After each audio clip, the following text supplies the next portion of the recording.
Okay, so there are actually a few newsworthy topics worth mentioning today. The first one I want to talk about is Michael Pachter.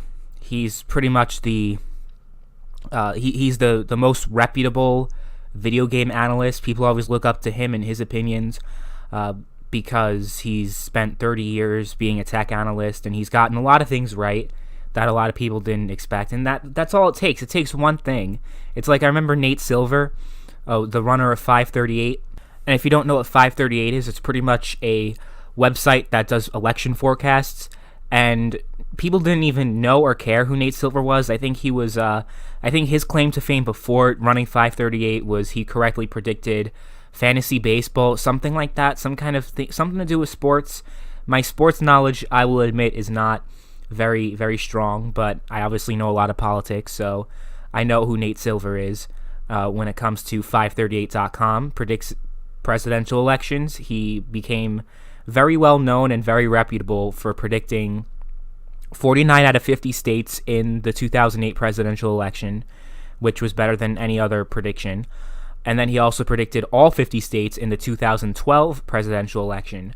But, I mean, the thing about analysts, and, of course I consider myself an analyst myself, but we don't always get things right all the time. At the end of the day, we make predictions based on, well, when it comes to politics, if you're a political analyst, you look at polling, you look at certain other data that indicates what the voters are interested in, and therefore who they're going to vote for in an election. Although recently their methodology has been challenged. They correctly predicted Democrats winning the House, but they did not. They were way off.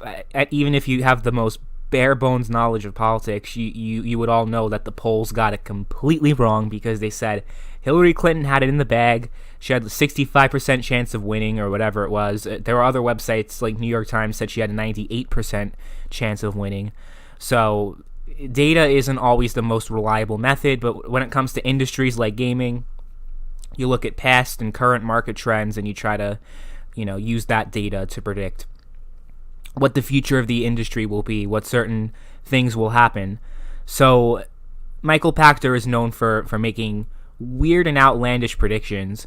I'd say more times than not he gets things right, but sometimes he just comes out with these weird things that I'm just like, whoa, what the hell? Why is this guy reputable? I know a lot of people share that sentiment sometimes as well. Everyone's always talking about Michael Pachter like his word is gospel, but I definitely think he's way off on this one. There's no way I see this prediction actually coming true. So what Michael Pachter is predicting essentially is that he thinks that they're going to rush the Elder Scrolls 6. They're gonna do Elder Scrolls 6. That's gonna be their next game, not Starfield. Elder Scrolls 6 is gonna be their next game. And what they're going to do with that is basically release the Elder Scrolls 6 early to make up for the bad PR of Fallout 76, to just wipe it under the rug. I don't think that's happening for two reasons. First of all, they have to stick with 76 from now on for at least, the next few years. They have to dedicate significant resources to that game for at least the next year at minimum to fix the game. I mean, they're coming out with all this new content, and they still have bugs they have to fix, but that's standard Bethesda procedure. The Gamebryo engine is just, they argue it's more stable engine, or it's a more simplistic engine, so that's why they're able to do all these complex things, like have, individual NPCs and all these things that you don't really see. Like, that's the one thing I will give Bethesda credit for. People just say, oh, Grand Theft Auto or Red Dead Redemption 2 is just Rockstar does open world games so much better, and just so much better than Bethesda. But it's like kind of like apples and oranges. You really can't directly compare what Bethesda and Rockstar do. I mean, they're both obviously have open world games, but Rockstar games are more of a sandbox type than an RPG, because Bethesda games are more of a roleplay type. I mean, not recently, but especially with the Elder Scrolls. The Elder Scrolls is all about roleplaying. Maybe not so much Fallout anymore, like it used to when Interplay was making them, and even Obsidian with New Vegas. Because in Fallout 3 and Fallout 4, they pretty much tell you what your background is. They pretty much tell you what you're fighting for, what you have to do, and what factions you have to join. Well, Fallout 4 gives you more liberty with that, but Fallout 3 is like, no, you're in the Brotherhood of Steel, you have to fight the Enclave, that's it. But with the Elder Scrolls, there's a bit more freedom to decide who you are. You could go join the Thieves Guild. You can go do this. You can go do that. The side missions in the Elder Scrolls, from my experience, I played 3, 4, and 5, and I also played Fallout 3 and 4 and New Vegas, and unfortunately, I've also played 76. But I feel like with comparing the Fallout and the Elder Scrolls definitely has more fleshed out side content in their games, and I think Elder Scrolls is generally more liked and more critically acclaimed than Fallout. I mean, don't forget Fallout 76, but even with Fallout 4 was Bethesda's best-selling game. That's why they went straight to 76 to cash in on the Fallout hype, and also the games as a service hype, more importantly. But I've noticed with the Elder Scrolls, people generally have a better opinion of the Elder Scrolls compared to Fallout. I don't know if it's because you still have the old school Interplay fans, you have the Obsidian fans who just don't like what BGS is doing with the series.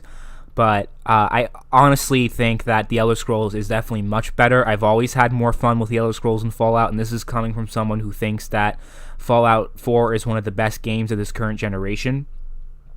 But I think the Elder Scrolls is really Bethesda's big moneymaker. Okay, Skyrim was a record-breaking game, was a very innovative game at its time, and so is Oblivion, so is Morrowind.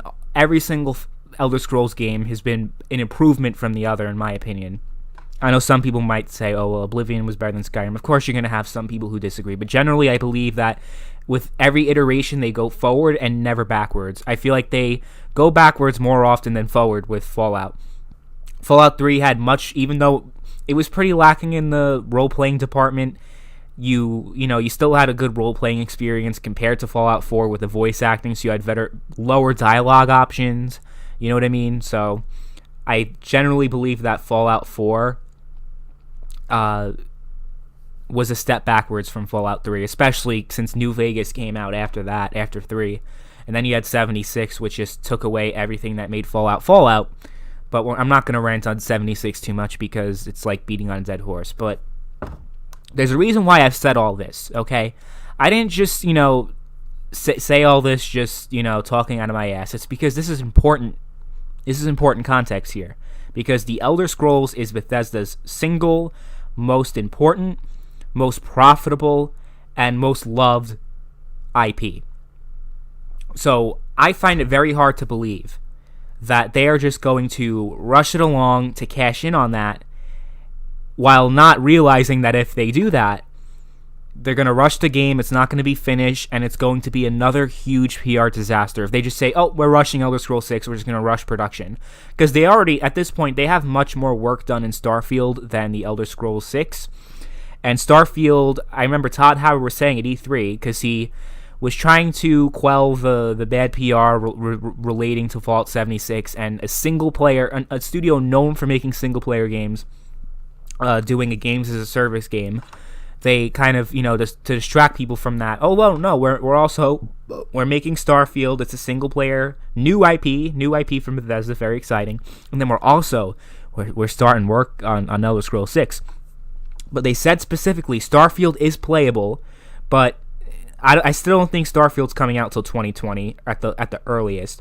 And then Elder Scrolls 6, he said Elder Scrolls 6 isn't even playable yet. So where is he getting this from? I mean, he obviously didn't listen to the E3 conference. He just makes predictions out of his asshole sometimes. And, I get it. You don't, some people, it's hard to keep track of every little thing that every little company is doing. But if you're a tech analyst, you kind of have to know all that stuff, to be honest. But I know he does more than just the gaming industry, so I will cut him a little slack on that front. But at the end of the day, you got to really do your research if you're going to make predictions like this. Like, I make predictions some people say is just wild and outlandish, but I actually have reasoning behind it. Pachter's reasoning is, because Fallout 76 did bad, so that they're going to rush Elder Scrolls 6 to make up for it. Like, no, that's going to make things worse. And even Bethesda, you could say what you want about Bethesda, but they are not stupid enough to do that. No way. I cannot see that happening. Do I want that to happen? Definitely not. If I've been waiting this long, I'm okay waiting a little bit longer so it's done right and it's done perfect. I do not want another Skyrim repeat. Skyrim is a great game to play right now, especially if you have mods and you have the unofficial patch, which is not a problem unless you're on Switch at this point, because the PlayStation 4 and the Xbox One has some mod support. But yeah, you should definitely download the unofficial patch, and if you're on PC, you should definitely download other overhaul mods that make the game more immersive and better. Of course, mods always make the game better. Bethesda, they have okay vanilla games, but they really become amazing when you download and install mods into the game. That's with anything Bethesda does. That's kind of why 76 not having mods is a bit of a letdown, but they're going to do it in the future. But who knows how that's going to work, because they're banning people for having certain mods and doing all that. I guess there'll be private lobbies. I don't know.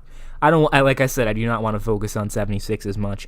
But it's definitely... It definitely makes no sense to me that they're just going to, oh yeah, we're going to, they're having a board meeting right now at ZeniMax or whoever, because this is all about ZeniMax, not Bethesda Game Studios, really. It's about what ZeniMax wants and what ZeniMax needs. So ZeniMax might be saying, thinking in their head, we really would like it if Bethesda churned out games more frequently, but God damn, if it already takes them 6 years to come out with each game in each installment at a minimum, right? Because they made Fallout 3, and then Fallout 4 came out in 2015, so that was 7 years. Oblivion, 2006 to 2011, that was 5 years. So it's usually a range from 5 to 7 years when they release their games.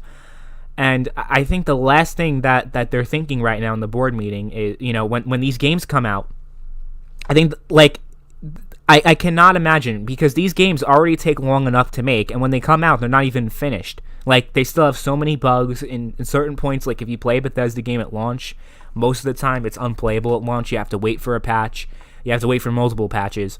So if Bethesda games are already in that state, I can't imagine the one thing that they're deciding to do right now is, let's make production a little bit faster. I understand they hired more studios. You have an Austin studio, you have a Montreal studio, but one of those studios, like the Montreal studio, I believe, they don't really do so much when it comes to their mainline games. They just focus on the mobile games. People Bethesda's expanding like crazy, but not really, because one of their studios, they are expanding as a company, but really what they're doing is they're releasing mobile games now, and that studio is focusing on mobile games, so that's not really an accurate description of what Bethesda's doing. You know what I mean? To say that, they're expanding, so they have more people, more bodies working on the game. No, they're mobile stuff. They're still updating Fallout Shelter, Elder Scrolls Blades, Elder Scrolls Legends, and all that other stuff. That's what that studio is focusing on.